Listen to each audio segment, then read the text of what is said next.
Dice la palabra del Señor de la siguiente manera: bienaventurados los que lavan sus ropas para tener derecho al árbol de la vida y para entrar por las puertas en la ciudad.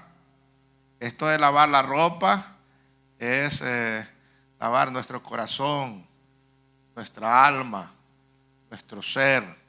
Y el único que puede lavarlos es la sangre preciosa de nuestro Señor Jesucristo. Versículo 15, este texto está pesadito. Mas los perros estarán fuera, y los hechiceros, los fornicarios, los homicidas, los idólatras y todo aquel que ame y hace mentira. Versículo 18. Yo testifico a todo aquel que oye las palabras de la profecía de este libro: si alguno añadiere a estas cosas, Dios traerá sobre él las plagas que están escritas en este libro. Y si alguno quitare de las palabras del libro de esta profecía, Dios quitará su parte del libro de la vida y de la santa ciudad y de las cosas que están escritas en este libro. Parece ser que el mandamiento es, o el mensaje es para este libro de Apocalipsis nada más, pero no, es para toda la Biblia, porque hay otros textos en otros capítulos, otros libros que hablan similar. Y el 20, leámoslo todo.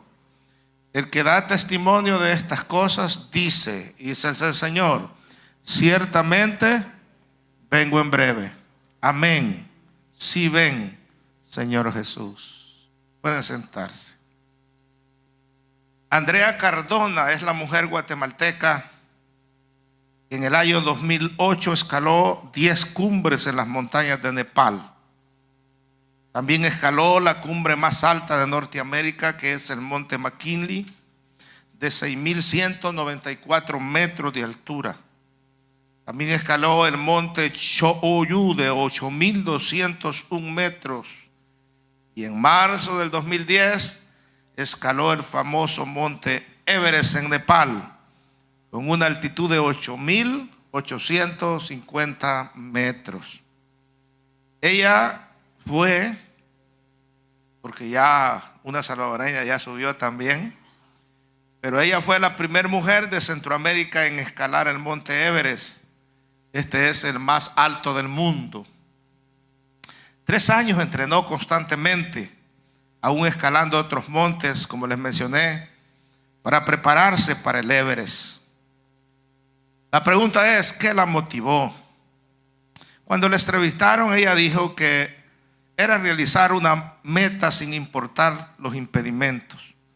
Además dijo: me gusta disfrutar de los paisajes bellos de los montes y su interés natural y cultural. Eso compensa todas las dificultades, expresó. Hermanos míos, Jesús, en el epílogo de la Biblia, o de este libro de Apocalipsis, da 4 motivaciones para que los pecadores puedan animarse a venir a Él. Y la primera yo la prediqué el domingo pasado, que era la motivación, la misma persona de Cristo. Él nos llama, Él vino a buscarnos. Dejó su trono, se convirtió en un hombre para venir a buscarnos. Pero no solamente eso, sino que entregó su vida en la cruz del Calvario, derramó su sangre para salvarnos de nuestros pecados. Él pagó el precio que nosotros debíamos de pagar, y ahora nos ofrece la salvación como un regalo, por gracia. Precio que Él ya pagó. Él ofrece limpiar nuestros pecados a través de su sangre. Y yo no sé por qué hay tanta gente que rechaza a Jesús, pero con el simple hecho de que Él se despojó y se humilló hasta lo sumo, siendo Dios, se hizo hombre y habitó entre nosotros, vivimos su gloria como la del unigénito del Padre. Ahora, hermano, eso debería ser la motivación número 1 para recibirlo en nuestro corazón. Pero hay otras tres motivaciones aquí en estos versículos que leímos. Y ahora los vamos a ver, los otros tres. El número uno está en el versículo 14 y 15. Esos versículos de la Biblia que hemos leído, versículos 14 y 15. Bienaventurados los que lavan su ropa para tener derecho al árbol de la vida y para entrar por las puertas de la ciudad. Esta es la última bienaventuranza que se encuentra en la Biblia. La última. Hay muchas bienaventuranzas en la Biblia, pero esta es la última. Y es de parte de Jesús. Y esa bienaventuranza es dada para todos los que lavan sus ropas en la sangre del Cordero. Todos los que se ponen bajo la sangre de Cristo y le dicen al Señor: cúbreme con tu sangre, lava mis pecados, Señor, limpia mi ser. Esa frase describe la participación del creyente en la misma muerte de Cristo. Cuando su sangre es derramada sobre nosotros para limpiarnos, nosotros estamos, hermanos, compartiendo la muerte del Señor con nosotros y diciendo: el viejo hombre, la vieja mujer mueren ahora y aquí soy una nueva criatura en Cristo Jesús. En Apocalipsis capítulo 7, versículo 9 hay una escritura que dice así: después de esto vi una enorme multitud de todo pueblo, toda nación, toda tribu y toda lengua, que era tan numerosa que nadie podía contarla. Estaban de pie delante del trono y delante del Cordero. Vestían túnicas blancas y tenían en sus manos ramas de palmeras. Ropa blanca es lo que estaban vistiendo, túnicas blancas. Aquella multitud que había salido de toda raza, de toda lengua, de toda nación en el mundo, y estaban frente al trono de Dios. Ahora, ropa blanca significa, como les dije ya, haber sido perdonado de nuestros pecados, haber sido limpio de todos nuestros pecados por la gracia y la sangre bendita de nuestro Señor Jesús. El contrario de ropas limpias es ropas sucias. Y las ropas sucias representan el carácter pecaminoso de las personas, de los seres humanos. Ropas sucias. Tanto que Isaías capítulo 64 versículo 6 escribe y dice: si bien todos nosotros somos como suciedad y todas nuestras justicias como trapo de inmundicia, y caímos todos nosotros como la hoja, y nuestras maldades nos llevaron como viento. Zacarías capítulo 3 versículos 3 y 4 dice: y Josué estaba vestido de vestiduras viles y estaba delante del ángel. Y habló el ángel y mandó a los que estaban delante de él diciendo: quitadle esas vestiduras viles. Y a él le dijo: mira que he quitado de ti tu pecado y te he hecho vestir de ropa de gala. Son los textos ahí en esta historia del sacerdote Josué. Y allá en el Salmo capítulo 51 versículo 7, cuando David oraba para pedir perdón por el pecado grave que había cometido, su oración era: Señor, purifícame con hisopo y seré limpio. Lávame y seré más blanco que la nieve. Solo Dios puede limpiar nuestro pecado. La Biblia dice: aunque amontones jabón sobre tu cabeza y aunque te metas en lejía, tu pecado permanece. Porque solo la sangre de Jesucristo puede limpiarnos de todo pecado. A Él sea la gloria por los siglos de los siglos. Isaías hacía un llamado en el capítulo 1 versículo 18 de Isaías: vengan luego, dice el Señor, y estemos a cuenta. Si vuestros pecados fueren como la grana, como la nieve serán emblanquecidos.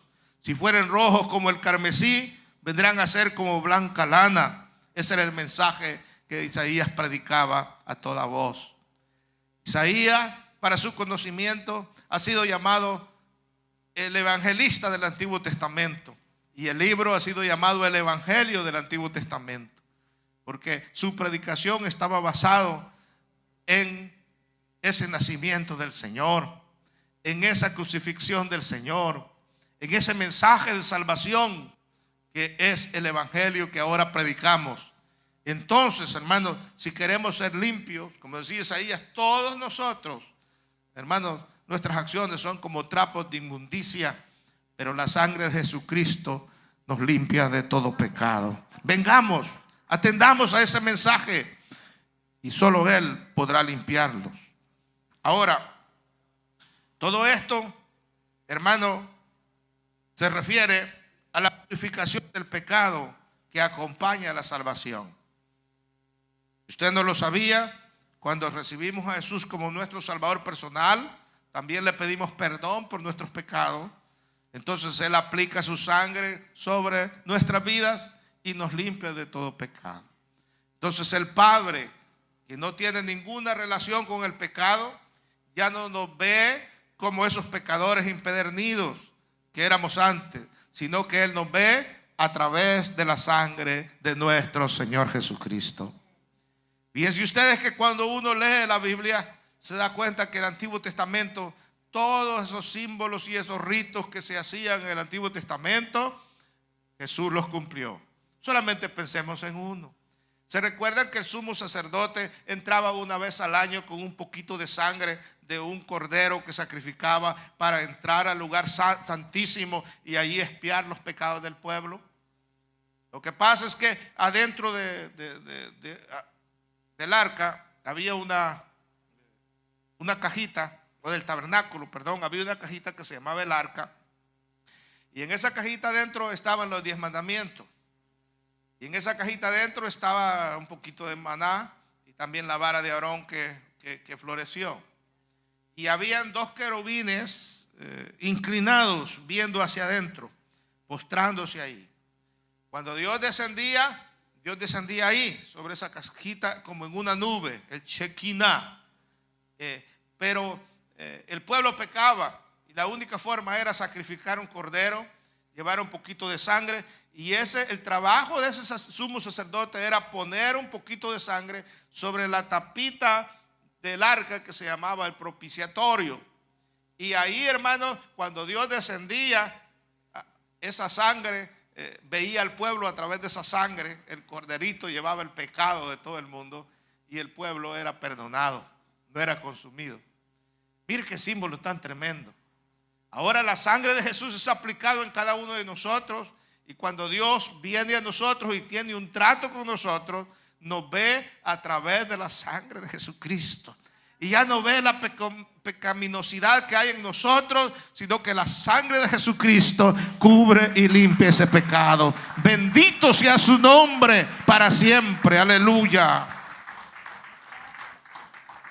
Mateo capítulo 26, versículo 28 dice: porque esta es mi sangre del nuevo pacto, que por es derramada para remisión de los pecados. En Romanos capítulo 3, versículo 24 al 25 dice: siendo justificados gratuitamente por su gracia, mediante la redención que es en Cristo Jesús, a quien Dios puso como propiciación por medio de la fe en su sangre, para manifestar su justicia a causa de haber pasado por alto en su paciencia los pecados pasados. Los purificados tendrán derecho del árbol de la vida, dice ahí, y tendrán derecho a entrar por las puertas de la ciudad. ¿Para quiénes es el cielo? Sería la pregunta. Para los que estén escritos en el libro de la vida del Cordero, y para los que han sido limpios y purificados por la sangre de Cristo. Bendito sea el nombre del Señor. La exclusividad del cielo es el segundo punto por qué los pecadores deberían de venir a Cristo. O sea, Jesús nos está ofreciendo una salvación tan grande gratuitamente. Ya Él pagó por nuestros pecados y nos ofrece el cielo gratuitamente. Hermano, es un incentivo. Aunque por ahí ahora muchos teólogos de la Iglesia Católica andan diciendo que el infierno no es un lugar real o físico. El infierno es simbólico. Es simbólico, andan diciendo.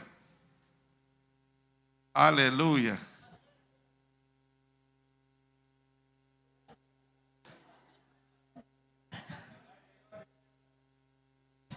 Yo mandé a Isaías para que se despertaran. No, no es cierto. Aleluya. Algunos se sintieron en el infierno.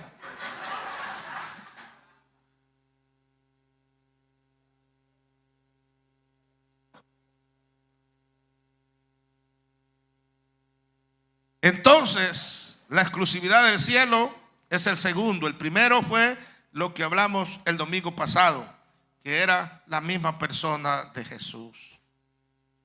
Pero allí habla, hermanos, que van a ser muchos excluidos en el versículo 15 de ir al cielo. O sea que hay dos lugares. Y si no existe el infierno, entonces tampoco existe el cielo. Pero el cielo es real. Todo el mundo cree. Hasta los que no son cristianos dicen allá en el cielo. Se muere un cantante o una cantante no cristiana. Dice, allá le está cantando a Dios en el cielo. Pero yo quiero decirles que hay dos lugares que son reales. Y aquí menciona algunos que no van a poder entrar. Algunos pecados que excluyen la entrada al cielo. Y es el versículo 15. Y se lo voy a reducir así rapidito. Esta palabra los perros es una expresión. Dice ahí el versículo 15, más los perros estarán fuera. Una expresión que en el Antiguo Testamento se refería a las prostitutas y homosexuales. Y todavía en este tiempo, ¿verdad? Por alguna razón usaban estas palabras. Y se sigue usando. Que no podrán entrar al cielo. Mire lo que dice Deuteronomio 23, 18. No traerás la paga de una ramera, ni el precio de un perro a la casa de Jehová tu Dios, por ningún voto, porque abominación es a Jehová tu Dios, tanto lo uno como lo otro. Entonces, y aunque parece un trabajo de toda la vida, ¿verdad? Yo les digo a los que practican tales pecados que se aparten de eso. Porque no los estoy juzgando yo, sino que los está juzgando la palabra. Eso es lo que dice ahí. Luego sigue mencionando a otra clase de personas. Los hechiceros, menciona ahí. Esos son los que practican cosas ocultas, como adivinación, brujería, cartomancia, etcétera, etcétera, etcétera.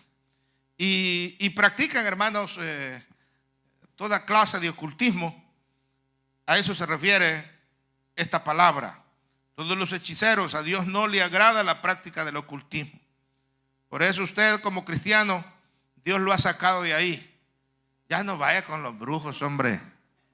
Ya no vaya con el brujo mayor para que lo ayude. Ya se murió Walter Mercado, ¿verdad? Ya no llame para que le adivinen el horóscopo. Eso no es de Dios. Amén. Es más, Dios lo detesta. Ya no vaya con el brujo para conseguir novia o conseguir novio. Ya no vaya. Venga con el Señor. Porque si no, usted va a terminar allí donde dice. Amén. El texto. Dice, mas estarán fuera. Es lo que dice. Primero promete el cielo en el versículo 14, los que lavan su ropa para tener derecho al árbol de la vida y para entrar por las puertas en la ciudad, la nueva Jerusalén. Y después dice lo que van a ser excluidos. Sigue la lista. Los homicidas son todos los derramadores de sangre. Usted sabe los que son homicidas. Los idólatras son los que adoran Dios a falsos, los que adoran al verdadero Dios de una manera inaceptable. También menciona, y todo el que ama y hace mentiras. Estos son los que aman y practican la mentira y están tan aferrados a la mentira, tan tercamente aferrados, que rechazan la invitación de Cristo para salvación. Prefieren creer la mentira, prefieren practicar la mentira en lugar de seguir la verdad. Dios ayude a nuestros conciudadanos y nos ayude a nosotros para permanecer en Cristo Jesús y no practicar estos pecados, porque eso nos hará estar fuera. El segundo o tercero sería: Jesucristo es un incentivo, Él mismo como persona, pero el cielo que nos regala también, la salvación que nos da, es otro incentivo, amén, para venir a Cristo. El tercer incentivo sería la veracidad de las Escrituras, y eso se encuentra en el versículo 18 y 19. Dice: yo testifico a todo aquel que oye las palabras de la profecía de este libro, que no le añadan ni le quiten, amén, a este libro. Prohibido está, porque esta palabra ya no necesita que se le añade, es suficiente para llevarnos a la vida eterna, y tampoco se le debe quitar. Las palabras de este libro son fieles y verdaderas, dice. No deben sellarse. ¿Se recuerdan el mensaje primero que prediqué? Versículo 6 y versículo 10 del capítulo 22 de Apocalipsis. Ese primer mensaje que prediqué era cuál debe ser la actitud del cristiano ante la inminente venida del Señor. Y una de las divisiones era proclamar el evangelio. Este libro no debe sellarse. ¿Recuerdan que les dije que Dios ordenó, o el ángel le ordenó a Daniel que sellara las palabras de esa profecía hasta el tiempo del fin? Aquí no, aquí dice que no deben sellarse, que deben proclamarse, se debe predicar. Entonces, hermanos, el que habla es el Señor Jesucristo. Y entonces dice: el que añade o quita a este libro tendrá problemas. Y este versículo es para toda la Biblia, no solamente es para el libro de Apocalipsis. Mire usted lo que dice Proverbios capítulo 30, versículos 5 y 6. Toda palabra de Dios es limpia. Él es escudo a los que en Él esperan. No añadas a sus palabras, para que no te reprenda y seas hallado mentiroso. Deuteronomios capítulo 4, versículo 2 dice: no añadirás a la palabra que yo os mando, ni disminuirás de ellas, para que guardéis los mandamientos de Jehová vuestro Dios, que yo os ordeno.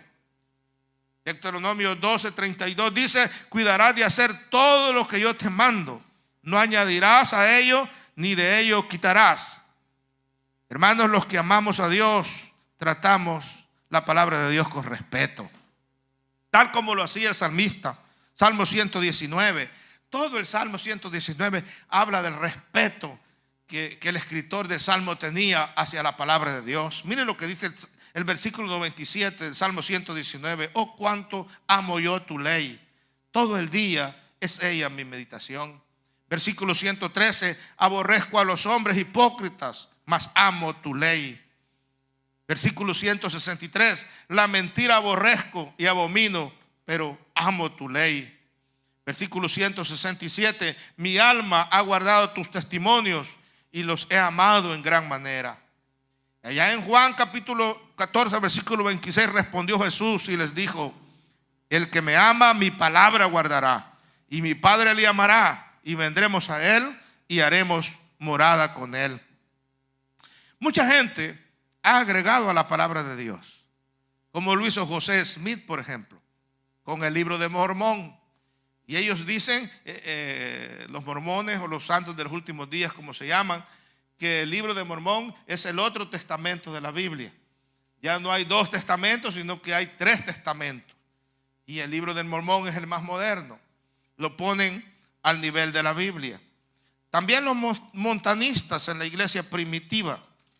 Los montanistas eran, hermanos, gente que quisieron revivir el movimiento pentecostal del libro de los Hechos capítulo 2. Los dones, como las iglesias pentecostales de nuestro tiempo somos, nomás que a ellos se les pasó la mano. Comenzaron a decir que hasta dejar la palabra de Dios a un lado y hacerle más caso a revelaciones que veían, a voces audibles que oían, a sueños que soñaban, más que la palabra de Dios. Y eso fue un problema, ¿verdad? Porque Dios no necesita, o la palabra no necesita que se le añada. En el área carismática o en el área donde se mueven mucho los dones espirituales, tienden a ser de esta forma. Hay muchos predicadores modernos que dicen: no me preguntes si está en la Biblia, esto me lo acaba de revelar Dios nuevito ahorita. Es una revelación nueva. Dios no necesita de revelaciones nuevas. Todo lo que reveló está aquí ya. Amén. Y lo que debemos de predicar es la palabra de Dios. Eso es agregarle cosas a la Biblia. La mayoría de cosas que dicen que Dios le reveló son mentiras, hermanos. Son mentirosos que tratan con esas cosas de manipular. Entonces, dije que los montanistas en la época primitiva. También Mary Baker Eddy, la que fundó la Iglesia de la Ciencia Cristiana, que no tiene nada de ciencia y menos de cristiana, y añadió a la Biblia sus 2 libros por los cuales ellos se basan. Ellos no tienen pastor. Ellos, sus pastores o sus líderes son los libros que Mary Baker escribió. Y estos libros se llaman Ciencia y Salud. Y el otro libro se llama La llave de las Escrituras. Y entonces, por esos libros se dirigen ellos. Son los libros doctrinales donde la Biblia casi la hacen a un lado. También otros le han quitado a la palabra, como lo hizo Marción en la iglesia primitiva. Marción era un hombre que se levantó en la iglesia primitiva diciendo que el Pentateuco y los profetas en el Antiguo Testamento no eran libros inspirados y por tanto no se debían de aceptar como palabra de Dios. Y muchos lo siguieron a Marción. Pero los testigos de Jehová de nuestro tiempo, los testigos de Jehová, ellos les quitan textos, tienen su propia Biblia y le quitan textos, ¿verdad? Por ejemplo, textos que se encuentran en la Reina Valera y que están en contra de sus doctrinas, ellos se les han quitado. Y le han puesto una nota en esos versículos y lo que le ponen la nota es: esto no se encuentra en el canon de la Biblia primitiva. ¿Y quién tiene el canon? ¿Acaso lo tiene? Perdón, no se encuentra en el original de la Biblia. ¿Y quién tiene el original? ¿Acaso ellos lo tienen? ¿Es la pregunta? No lo tienen, simplemente le han quitado los textos porque están contradiciendo a la doctrina de ellos. Y esa es la famosa Biblia verdecita de los testigos de Jehová. Cuidado con eso.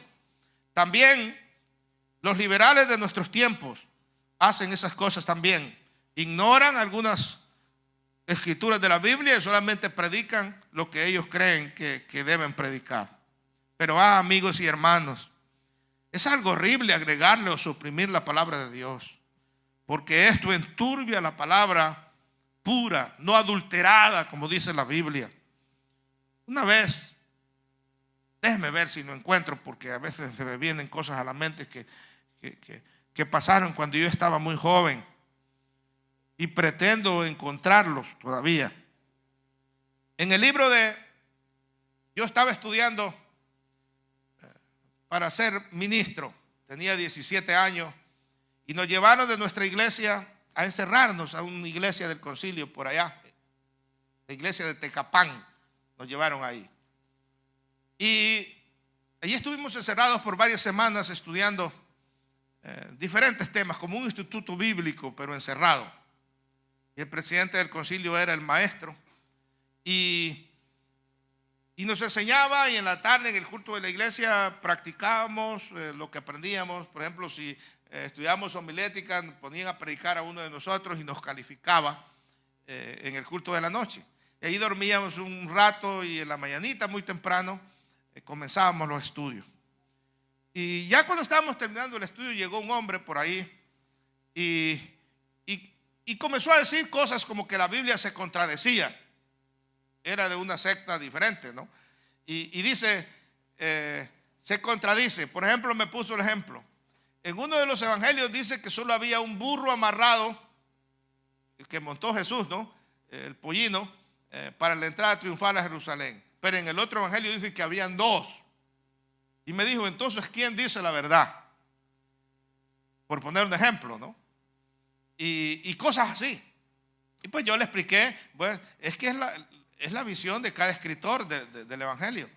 Lo más seguro es que habían 2. Nomás que el otro escritor se concentró solamente en el que montó Jesús y en el que llevaron para que Jesús se monta. Eso es lógico de explicar. Pero hay un texto en la Biblia que dice así, a ver si me lo encuentran. Está antes del 21, el 20 o el 19, por ahí me lo buscan. Dice, de Juan, dice, si se hubiera escrito todo lo que Jesús hizo,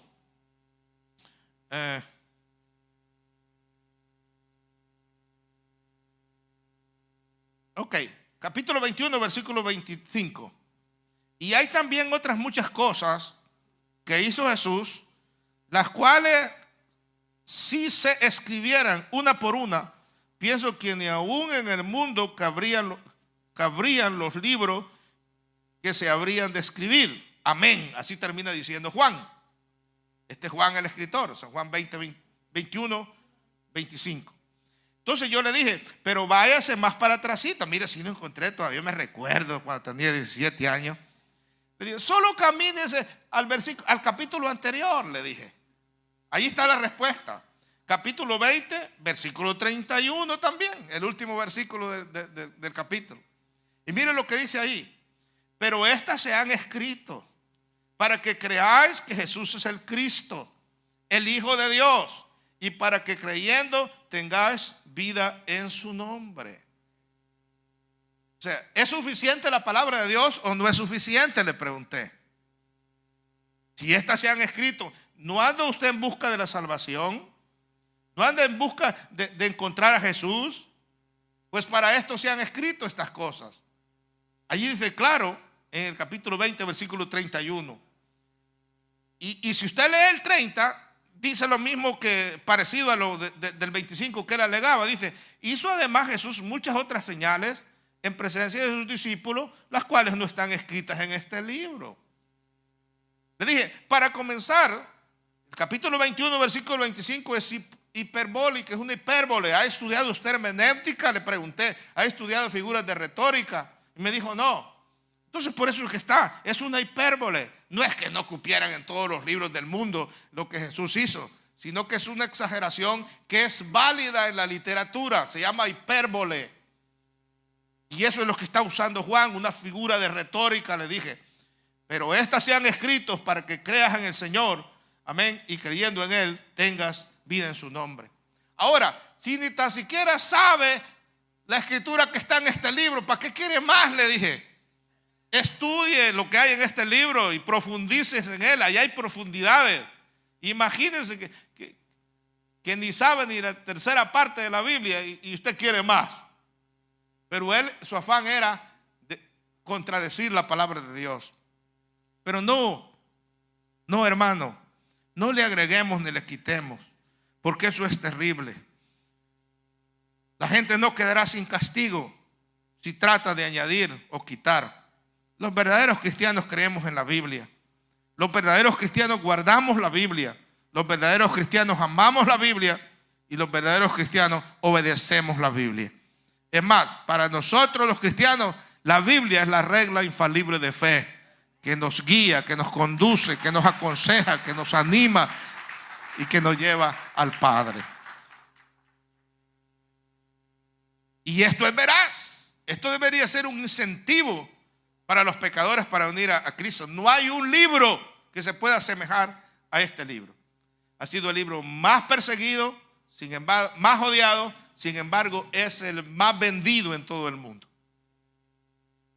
Ha sido el libro que se cumplen las promesas, que uno puede ir a la palabra y esas promesas se cumplen, porque Dios es veraz, es verdadero, la palabra de Dios. Hay libros que uno puede leerlos hasta 2 o 3 veces, pero ya después de 2 o 3 veces ya no quiere volverlos a leer. Sin embargo, la Biblia, usted cada vez que la lee es como una mina de oro. En el mismo versículo, en el mismo capítulo, usted encuentra un mensaje para su vida en la actualidad. Y entre más la lee, entre más la estudia, se va profundizando, es como una mina de oro que da más y más y más. Yo a veces he predicado 3, 4 sermones de una historia o de un versículo, de una escritura. Y de repente llega otro hombre con una iluminación diferente y lee el mismo capítulo, el mismo versículo y predica un mensaje. Y yo sentado ahí estoy aprendiendo y escuchando. Y digo, ¿cómo no se me había ocurrido a mí eso? ¿Cómo no me había venido a mi mente, verdad? Pero eso se llama iluminación. Amén. Eso no se llama revelación en sí, de un mensaje nuevo, sino que es iluminación. Y la iluminación nos ayuda al Espíritu Santo en la iluminación para comprender los misterios de la palabra de Dios. Y por último, la número 4 es la certeza de la venida de Cristo. Entonces usted piense que Jesús no va a venir, pero nosotros estamos seguros que Jesús vendrá por segunda vez.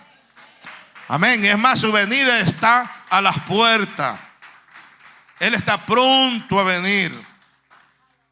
Jesús promete venir en breve. Ese último versículo que leímos del capítulo 22. Amén. Él promete venir en breve. Versículo 20. He aquí, el que da testimonio de estas cosas dice: ciertamente vengo en breve. Amén. Sí, ven, Señor Jesús. Vengo en breve, dice el Señor. Mucha gente se burla o no cree que esto va a pasar. Pero mira lo que dice 2 Pedro, capítulo 3, versículo 3 al 9. Segunda epístola de Pedro, capítulo 3, versículo 3 al 9. Te lo voy a leer todos esos versículos. Este es el mensaje de Pedro en 2 Pedro 3, 9.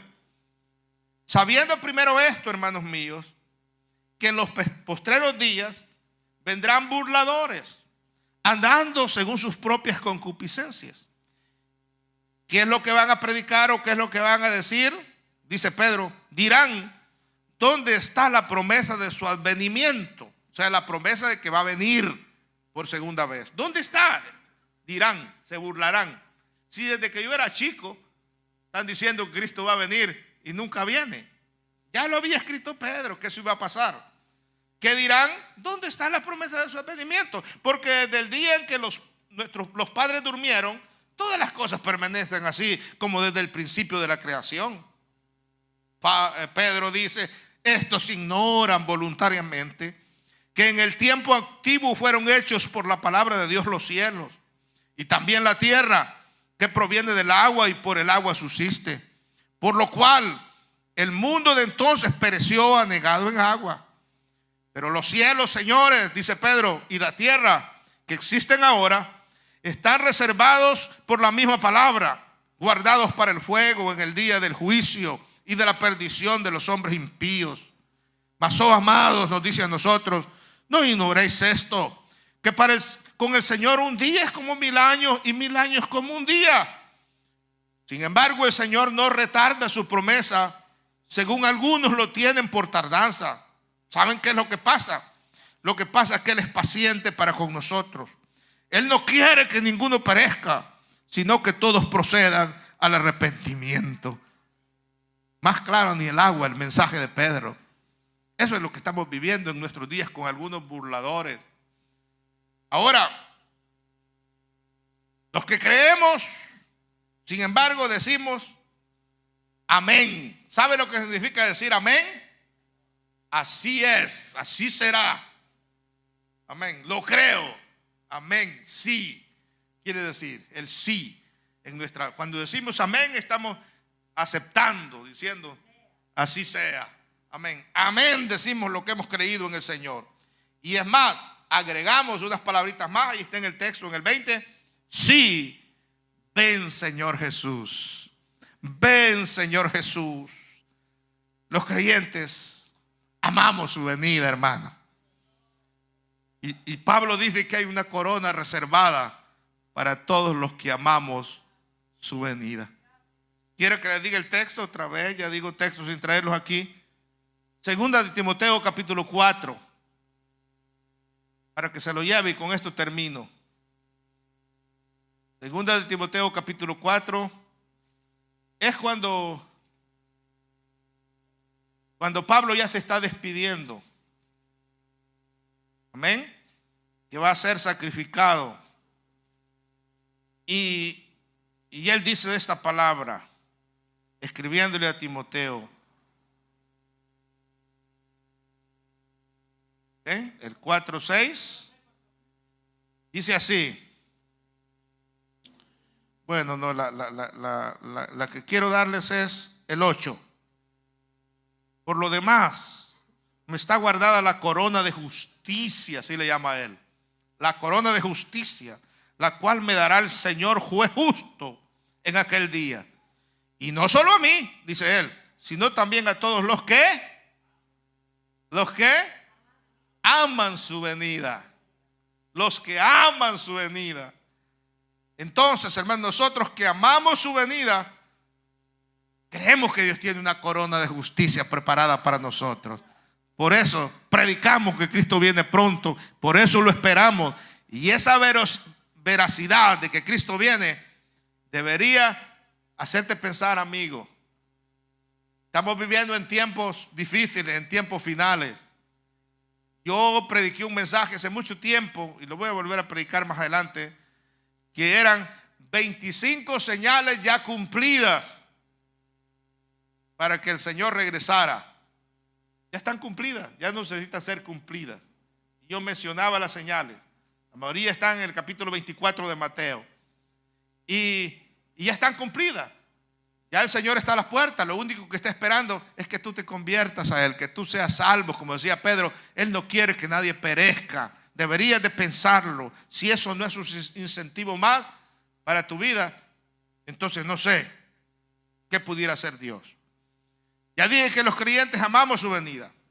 Y termino diciéndole, si la persona bendita, gloriosa, hermosa, lo más bello que existe, nuestro Señor Jesucristo, si la exclusividad del cielo, si la veracidad de las Escrituras y la certeza de la venida de Cristo no te motiva, amigo que me escuchas, no te motiva para que vengas al Señor y le pidas perdón de tus pecados, nadie más o nada más podrá hacerlo.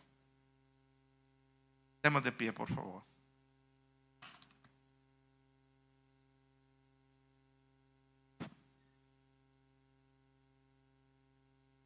Esas 4 cosas no motivan a un pecador para venir al Señor.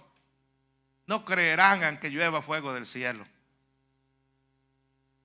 No creerán en que un ángel se les aparezca y les predique.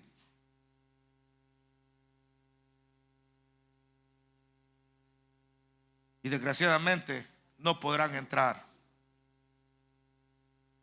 al cielo. Por eso yo te insto ahora, los que me están escuchando, a donde quiera que se encuentren, entrega tu corazón al Señor, reconcíliate con Dios. Yo voy a dar una oportunidad a los que estamos aquí, si hay alguien que necesita reconciliarse con Dios, que antes conoció a Jesús, pero se alejó por X razón, corra al altar, véngase, salga de su banca y véngase al altar aquí juntos. Vamos a decirle: Señor, te recibimos como nuestro Salvador y Señor. Solamente tu sangre puede limpiar mi pecado. De ahí nada más. Reconcíliese con Dios. Si usted no ha aceptado a Jesús como su Salvador personal, no se vaya sin entregar su corazón a Jesús. Se lo digo con todo mi corazón. Es el deber de los predicadores presentar este mensaje, pero el regalo es de Jesús. Él fue el que murió por usted y por mí. Todos los que estamos aquí tuvimos que correr hacia Él. Y gracias a Dios, Él no nos rechazó, nos recibió con los brazos abiertos.